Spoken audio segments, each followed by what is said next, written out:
Lord of the Flies by William Golding, Chapter 12, Cry of the Hunters, Part 2. He was awake before his eyes were open, listening to a noise that was near. He opened an eye, found the mould an inch or so from his face, and his fingers gripped into it. Light filtering from between the fronds of fern. He just had time to realise that the age-long nightmares of falling and death were past, and that the morning was come, when he heard the sound again. It was an ululation over by the seashore, and now the next savage answered, and the next.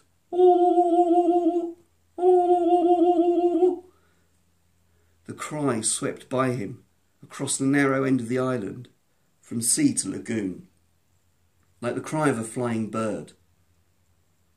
He took no time to consider, but grabbed his sharp stick and wriggled back among the ferns.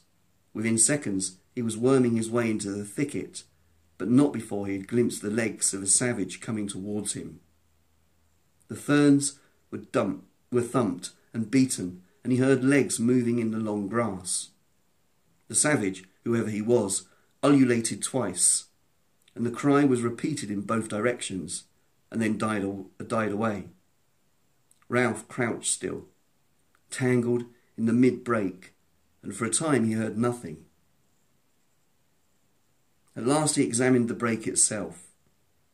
Certainly no one could attack him here, and moreover he had a stroke of luck. The great rock that had killed Piggy had bounded into this thicket and bounced there, right in the centre, making a smashed space a few feet in extent each way. When Ralph had wriggled into this, he felt secure and clever. He sat down carefully among the smashed stems and waited for the hunt to pass. Looking up between the leaves, he caught a glimpse of something red. That must be the top of Castle Rock, distant and unmenacing. He composed himself triumphantly to hear the sounds of the hunt dying away. Yet no one made a sound. And as the minutes passed, in the green shade, his feelings of triumph faded. At last he heard a voice, Jack's voice, but hushed. "Are you certain?" The savage addressed said nothing. Perhaps he made a gesture. Roger spoke. "If you're fooling us." Immediately after this, there came a gasp and a squeal of pain. Ralph crouched instinctively. One of the twins was there, outside the thicket, with Jack and Roger. "You're sure he meant in there?" The twin moaned faintly, and then squealed again. "He meant he'd hide in there." "Yes, yes, oh!" Silvery laughter scattered among the trees. So they knew. Ralph picked up his stick and prepared for battle. But what could they do? It would take them a week to break a path through the thicket, and anyone who wormed his way in would be helpless. He felt the point of his spear with his thumb and grinned without amusement. Whoever tried that would be stuck, squealing like a pig. They were going away, back to the Tower Rock. He could hear feet moving, and then someone sniggered. There came that high bird-like cry that swept along the island. So some were still watching for him, but some... There was a long breathless silence. Ralph found that he had bark in his mouth from the gnawed spear. He stood and peeped upwards to the Castle Rock. As he did so, he heard Jack's voice from the top. "Heave! Heave! Heave!" The red rock that he could see at the top of the cliff vanished like a curtain, and he could see figures and blue sky. A moment later the earth jolted. There was a rushing sound in the air, and the top of the thicket was cuffed as with a gigantic hand. The rock bounded on, thumping and smashing towards the beach, while a shower of broken twigs and leaves fell on him. Beyond the thicket, the tribe was cheering. Silence again. Ralph put his fingers in his mouth and bit them. There was only one other rock up there that might conceivably move, but that was half as big as a cottage, big as a car, a tank. He visualised its probable progress with agonising clearness. That one would start slowly, drop from ledge to ledge, trundle across the neck like an outsized steamroller. Heave! Heave! Heave! Ralph put down his spear, then picked it up again. He pushed his hair back irritably, took 2 hasty steps across the little space, then came back. He stood looking at the broken ends of branches. Still silence. He caught sight of the rise and fall of his diaphragm and was surprised to see how quickly he was breathing. Just left of centre, his heartbeats were visible. He put the spear down again. Heave! Heave! Heave! A shrill, prolonged cheer. Something boomed up on the red rock. Then the earth jumped and began to shake steadily, while the noise as steadily increased. Ralph was shot into the air, thrown down, dashed against branches. At his right hand, and only a few feet away, the whole thicket bent, and the roots screamed as they came out of the earth together. He saw something red that turned over slowly as a mill wheel. Then the red thing was past, and the elephantine progress diminished towards the sea. Ralph knelt on the ploughed-up soil and waited for the earth to come back. Presently the white broken stumps, the split sticks and the tangle of the thicket refocused. There was a kind of heavy feeling in his body where he had watched his own pulse. Silence again. Yet not entirely so. They were whispering out there, and suddenly the branches were shaken furiously at 2 places on his right. The pointed end of a stick appeared. In panic, Ralph thrust his own stick through the crack and struck with all his might. Ah! His spear twisted a little in his hands, and then he withdrew it again. Oh! Oh! Someone was moaning outside, and a babble of voices rose. A fierce argument was going on, and the wounded savage kept groaning. Then, when there was silence, a single voice spoke, and Ralph decided that it was not Jack's. "See, I told you, he's dangerous." The wounded savage moaned again. What else? What next? Ralph fastened his hands round the chewed spear, and his hair fell. Someone was muttering, only a few yards away towards the castle rock. He heard a savage say, "No!" in a shocked voice, and then there was suppressed laughter. He squatted back on his heels and showed his teeth at the wall of branches.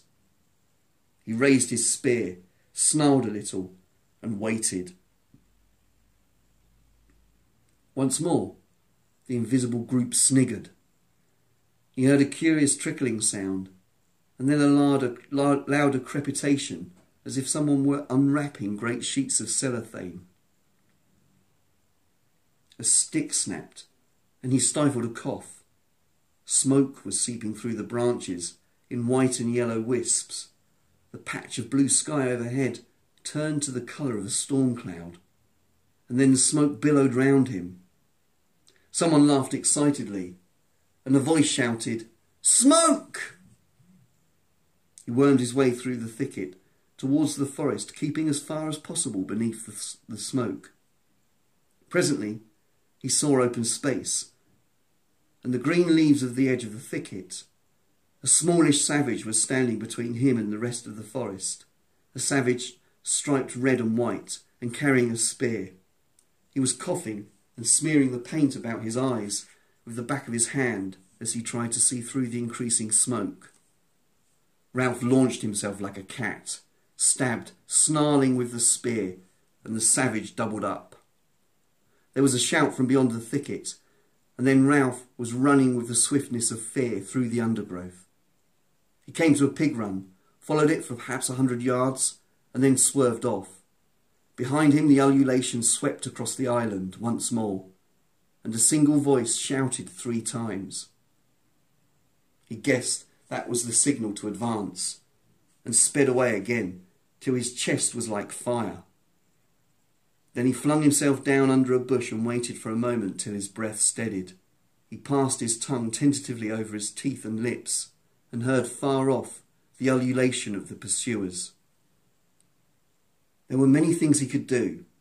He could climb a tree, but that was putting all his eggs in one basket. If he were detected, they had nothing more difficult to do than wait. If only he had time to think. Another double cry at the same distance gave him a clue to their plan.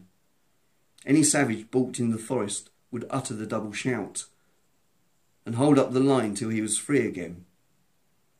That way, they might hope to keep the cordon unbroken right across the island. Ralph thought of the boar that had broken through them with such ease. If necessary, when the chase came too close, he could charge the cordon while it was still thin, burst through and run back. But run back where? The cordon would turn and sweep again. Sooner or later he would have to sleep or eat. And then he would waken with hands clawing at him, and the hunt would become a running down. What was to be done then? The tree? Burst the line like a boar? Either way, the choice was terrible. A single cry quickened his heartbeat, and leaping up, he dashed away towards the ocean side and the thick jungle till he was hung up among creepers. He stayed there for a moment, with his calves quivering. If only one could have packs. A long pause, a time to think. But there again, shrill and inevitable, was the ululation sweeping across the island. At that sound, he shied like a horse among the creepers and ran once more till he was panting. He flung himself down by some ferns. The tree or the charge? He was mastering his breathing for a moment. So he mastered his breathing for a moment, wiped his mouth, and told himself to be calm. Sam and Eric were somewhere in that line and hating it. Or were they? And supposing instead of them he met the chief, or Roger, who carried death in his hands. Ralph pushed back his tangled hair and wiped the sweat out of his best eye. He spoke aloud. Think. That was the sensible thing to do. What was the sensible thing to do? There was no piggy to talk sense. There was no solemn assembly for debate or dignity of the conch. Think. Most, he was beginning to dread the curtain that might waver in his brain, blacking out the sense of danger, making a simpleton of him. A third idea would be to hide so well that the advancing line would pass without discovering him.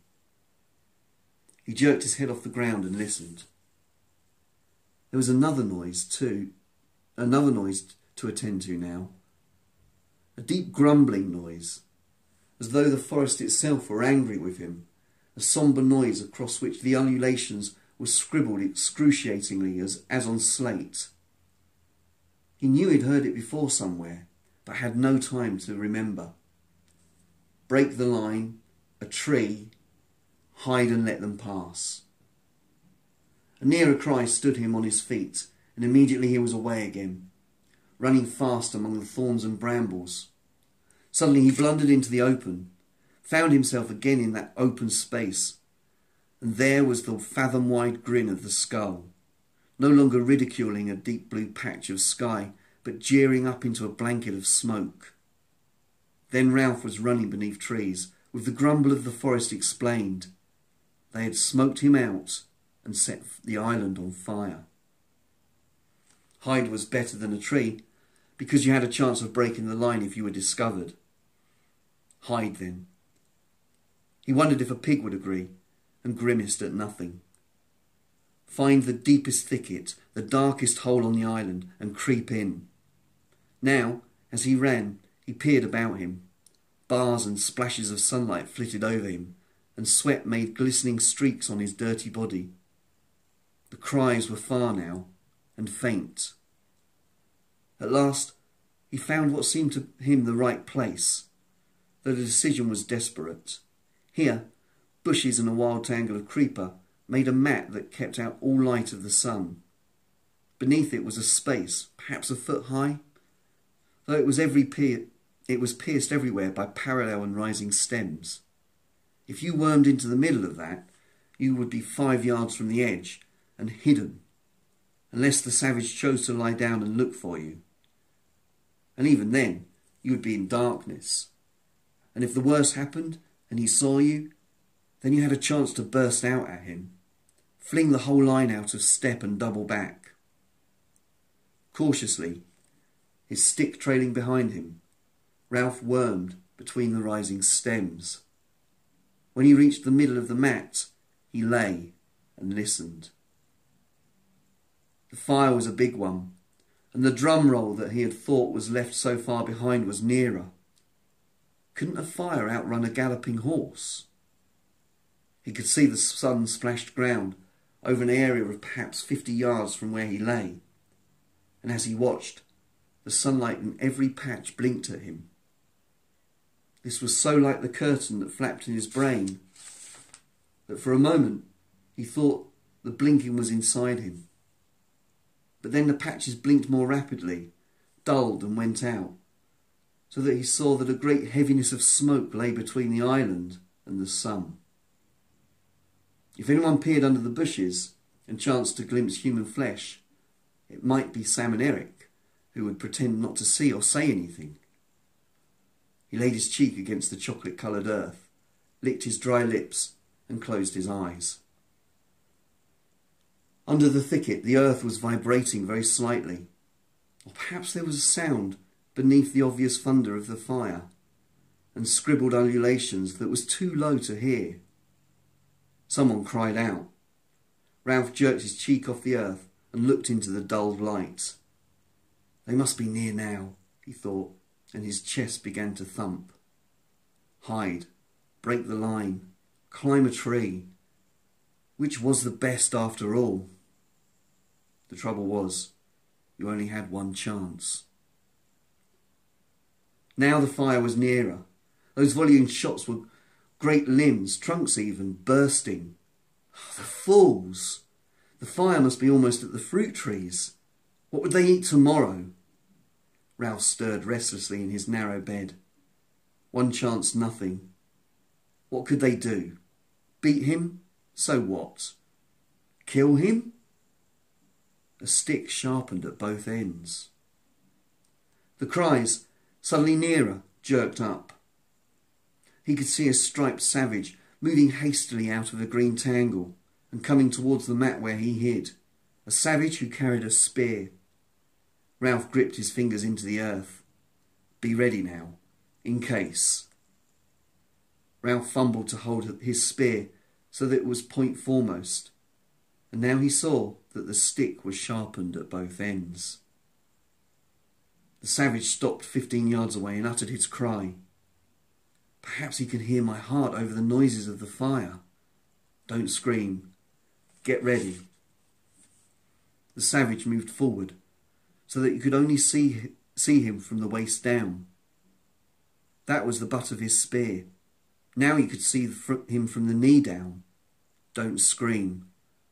A herd of pigs came squealing out of the greenery behind the savage and rushed away into the forest.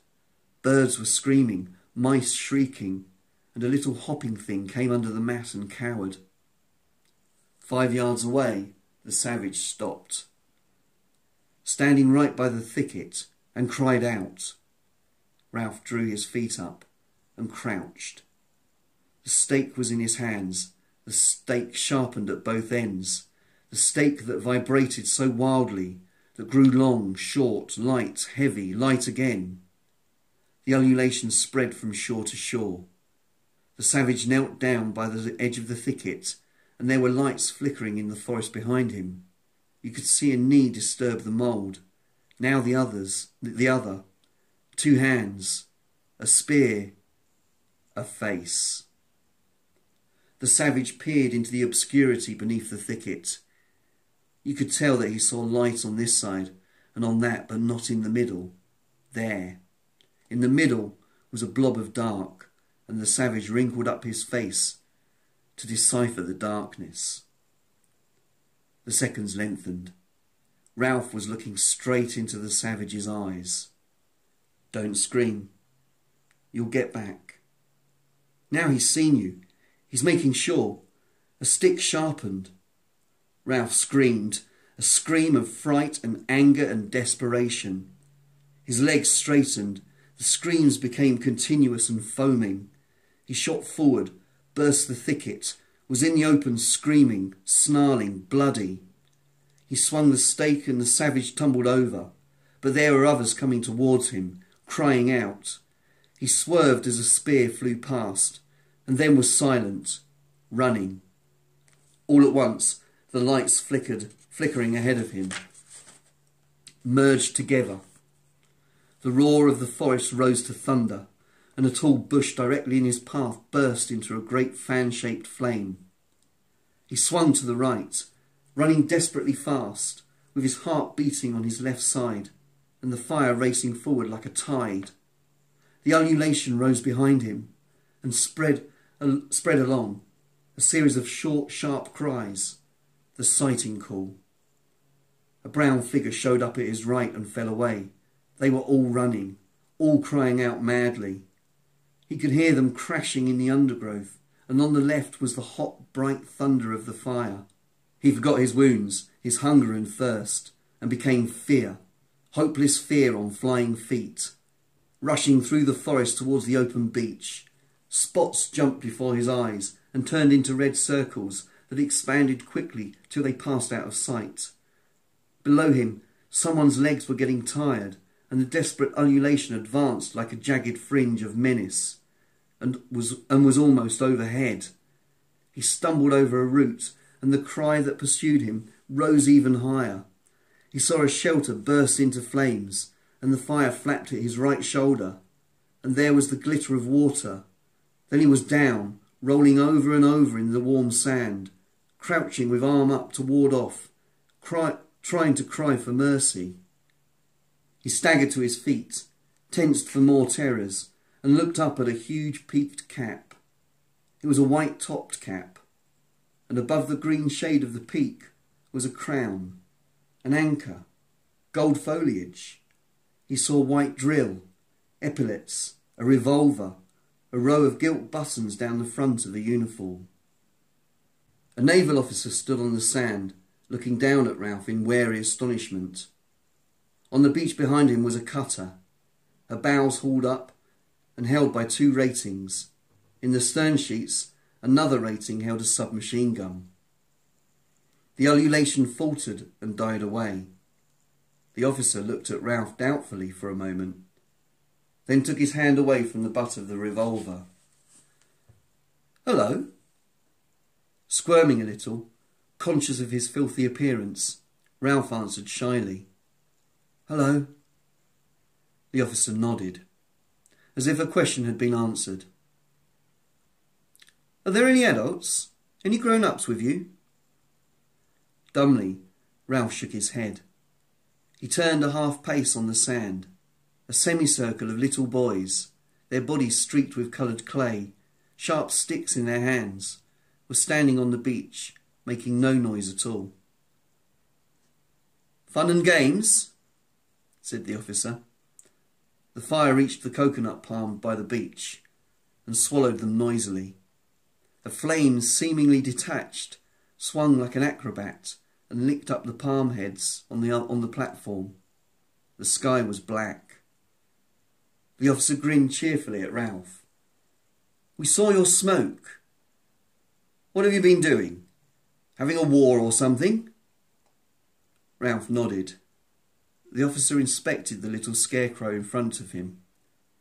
The kid needed a bath, a haircut, a nose wipe and a good deal of ointment. "Nobody killed, I hope? Any dead bodies?" "Only 2, and they've gone." The officer leaned down and looked closely at Ralph. 2? Killed? Ralph nodded again. Behind him, the whole island was shuddering with flame. The officer knew, as a rule, when people were telling the truth. He whistled softly. Other boys were appearing now, tiny tots some of them, brown, with the distended bellies of small savages. One of them came close to the officer and looked up. I'm... But there was no more to come. Percival Weems Madison sought in his head for an incantation that had faded clean away. The officer turned back to Ralph. We'll take you off. How many of you are there? Ralph shook his head. The officer looked past him to the group of painted boys. Who's boss here? I am, said Ralph loudly. A little boy who wore the remnants of an extraordinary black cap on his red hair and who carried the remains of a pair of spectacles at his waist started forward, then changed his mind and stood still. We saw your smoke. And you don't know how many of you there are? No, sir. I should have thought, said the officer as he visualised the search before him. I should have thought a pack of British boys. You're all British, aren't you? Would have been able to put up a better show than that. I mean, it was like that at first, said Ralph. Before things... He stopped. We were together then. The officer nodded helpfully. I know. Jolly good show. Like the Coral Island. Ralph looked at him dumbly. For a moment, he had a fleeting picture of the strange glamour that had once invested the beaches. But the island was scorched up like dead wood. Simon was dead, and Jack had... The tears began to flow, and sobs shook him. He gave himself up to them now for the first time on the island. Great shuddering spasms of grief that seemed to wrench his whole body. His voice rose under the black smoke before the burning wreckage of the island, and infected by that emotion, the other little boys began to shake and sob too. And in the middle of them, with filthy body, matted hair and unwiped nose, Ralph wept for the end of innocence, the darkness of man's heart, and the fall through the air of the true wise friend called Piggy. The officer, surrounded by these noises, was moved and a little embarrassed. He turned away to give them time to pull themselves together and waited, allowing his eyes to rest on the trim cruiser in the distance.